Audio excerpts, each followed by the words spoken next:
Hello friends, Julian from KAYC.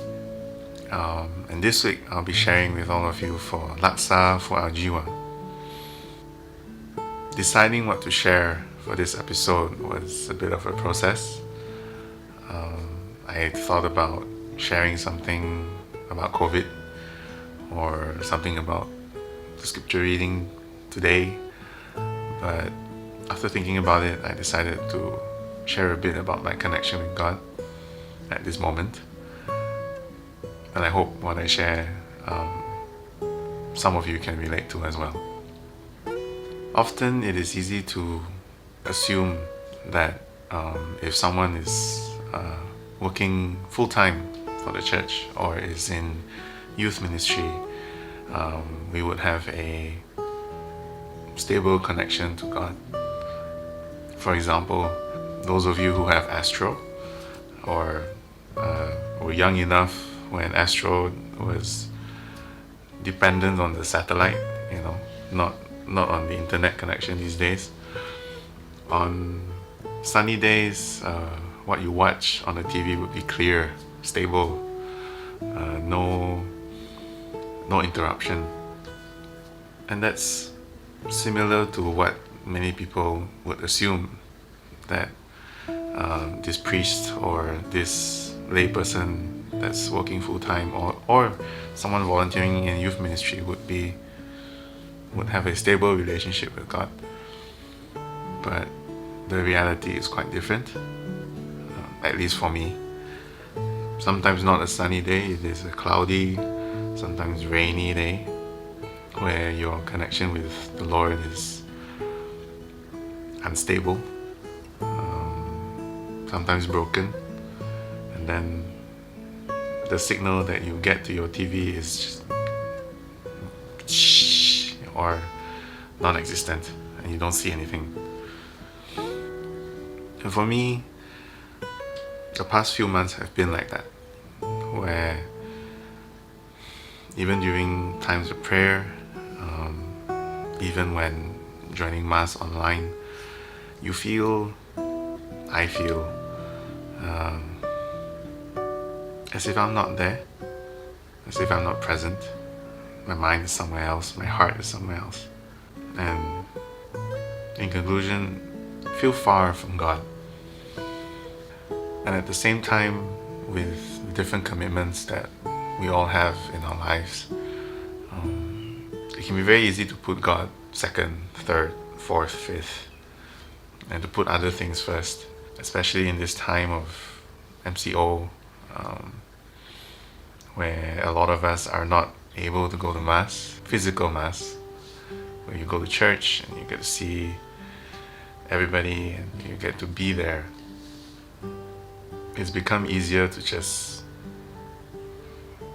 put God second, third, I've realized for myself the past couple of months, I've been doing that, whether it is a project that our office is trying to push for, or some tasks, or it's commitments from the family, or just other things. I've realized that I've not been putting the Lord first. And because of that, I've been distancing myself from God. Coming back to the TV, the Astro analogy, it's like even though it's a sunny day, I don't turn on TV. Just turn it off. And I've been feeling pretty alone. Trying to do things on my own, trying to get things done on my own. I tell myself that I'm doing it so that you can get things done, to go fast. Thinking about it when I wanted to share for this episode, I am reminded of a phrase, a quote by Nelson Mandela, which I've shared with many friends who are in youth ministry. I think it should appear here somewhere. If you want to go fast, go alone. You want to go far, go together. I felt,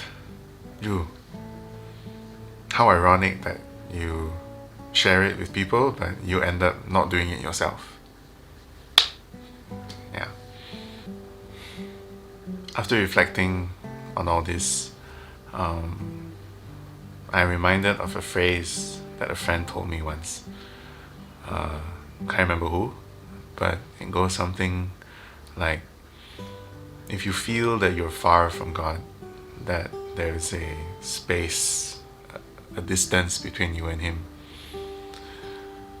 often to close that space, you just need to make a decision, to make a conscious choice to be closer with Him.